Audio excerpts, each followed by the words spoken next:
Good evening, friends. In the series of competitive English, today we are taking up a novel idea. Actually, what happens that in some competitive exams, phrasal verbs are asked. Phrasal verb. First of all, ask what is a phrasal verb. A verb that also works as a phrase. That means it may be a group of words, one or two words, or a phrase along with the preposition, giving a definite meaning. The meaning differs when we add a preposition with a verb, and then it becomes a phrasal verb. And to deepen the meaning of a word or a phrase, we use it differently. In many of the competitive exams, such words are often asked.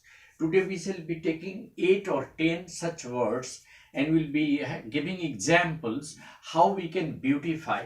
See, expressional beauty comes by distinctive use of words and phrases.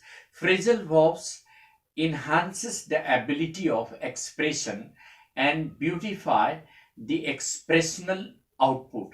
And sometimes what happens that the speaker wants to make some emphatic statement and some effective oration. So in order to create an effectiveness in his oration, he makes use of phrasal verb, idioms and phrases, just to enhance his expressional ability. So today we shall be taking that one.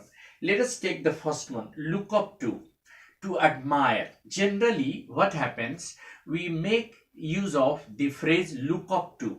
We say now that we always look up to our teachers, we always admire our teachers as they always work sincerely. Our teachers are our real builders. They build our personality. So we can say that we always look up to our teachers, we always look up to our leaders, we always look up to our scientists, we always look up to our technocrats, we always look up to our friends, we always admire the people who are hardworking. So instead of calling admire, we just say look up to. In the second one is make do. To manage with limited means and resources. When we are asked to manage with limited resources, then we call it make do. Such as they have to make do with the limited resources that is available there.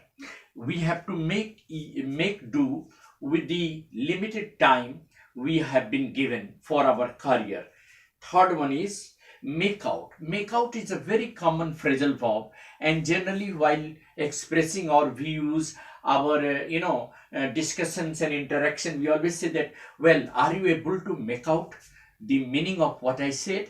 Sometimes some children say that, sir, I can't make out the meaning of your statement. That means he is not able to understand. To make out means to understand. So when we are able to make out the sense of any statement or any thought, then we say that we understand it. So to make out means to understand. Then come the next one, make over. To renovate, to convert. And the noun form is the making out. So making over. So if let us say that this place needs a complete makeover, that means this place needs a complete renovation, complete change, complete conversion. Next one is make up one's mind. To swear, to determine. We should make up our mind to work hard and reach the destination. If I have to advise a student, then I will say you must make up your mind to do well in examination. You must determine to do well in the examination. That is what make up one's mind. We should make up our mind to do or to excel in studies. To excel in study, a student must make up his own mind to excel in studies. So make up one's mind means to determine. A student must determine to excel in studies. Meet with. Meet with means to experience. She met with an accident while driving a car. Met is the past tense of meet. So to meet with means experience. We often meet with challenges in life. We often encounter challenges in life. So that is a better expression. meet with. Mess about, to spend time purposelessly. See, no, the people over there are messing out their time in the park and annoying the elders. The old people are sitting just for peace, and the people over there, the young ones, are making a lot of noise and talking purposely. So they are messing out the time in the park and annoying the elders. That is what they are spending the time without any purpose. Some of the office clerks are in habit of messing about their time and spending time without any purpose. They mess about their time without any purpose. Make the most of, to use the greatest advantage. We shall make the most of the opportunity that comes before us. That is a very good sentence. We should make the most of the opportunity that comes before us.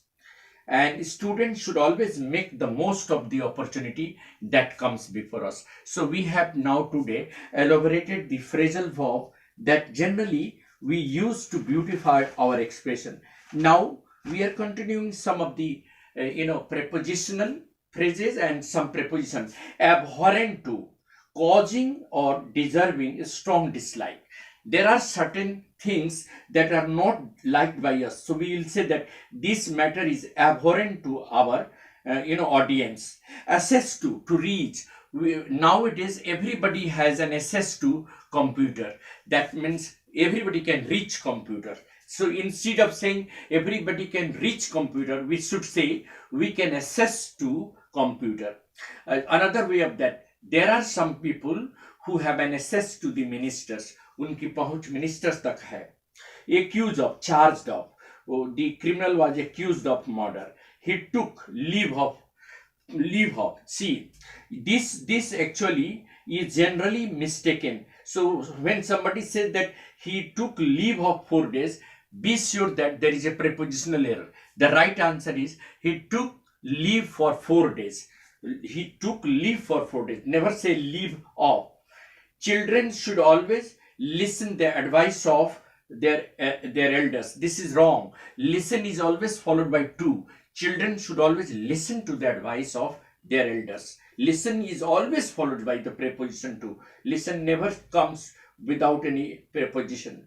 Nobody denies that my ideas are different than yours. Different is always followed by the preposition from. So nobody denies that my idea is different from that of yours. That of yours means you are comparing idea with idea. Like the forests in India are denser than that of Africa, are denser than those of Africa. That नहीं, लेकिन क्योंकि forests आपने plural use किया है तो plural pronoun भी use करना होगा. तो than those of, the forests in India are denser than those of South Africa.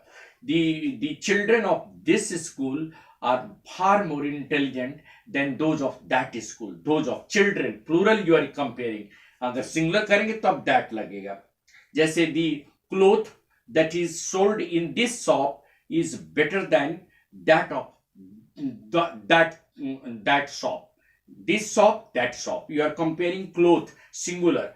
So there is no need of using those. And remember one thing, always use no sooner with than and hardly with when.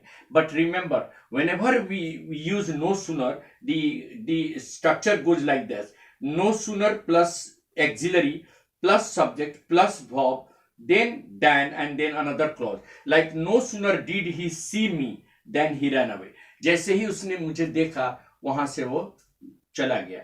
तो no sooner did he see me. Never say no sooner he saw me. This is wrong.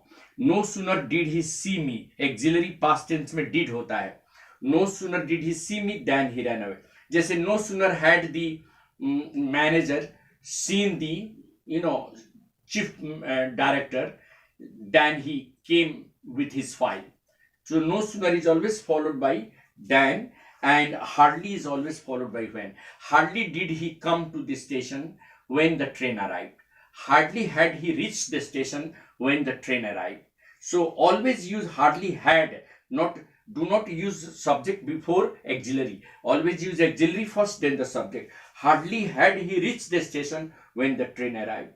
And the last question of the day, Hardly did I see him when I stopped my car. Unless and until में क्या अंतर है?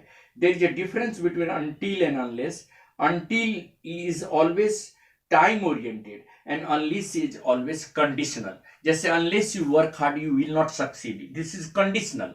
जब तक आप मेहनत नहीं करेंगे आप सफल नहीं होंगे. Unless you work hard you will not succeed. This is conditional. This is condition oriented. Or until I come, you should wait there. So until is time oriented. Until you make a promise that you should work hard, I'm not going to believe in you. So this is actually time oriented. Until I come back, you should wait for me. So that is time oriented. Until is time oriented and unless is condition oriented. So that is what the competitive English of today's day 8. Thank you very much.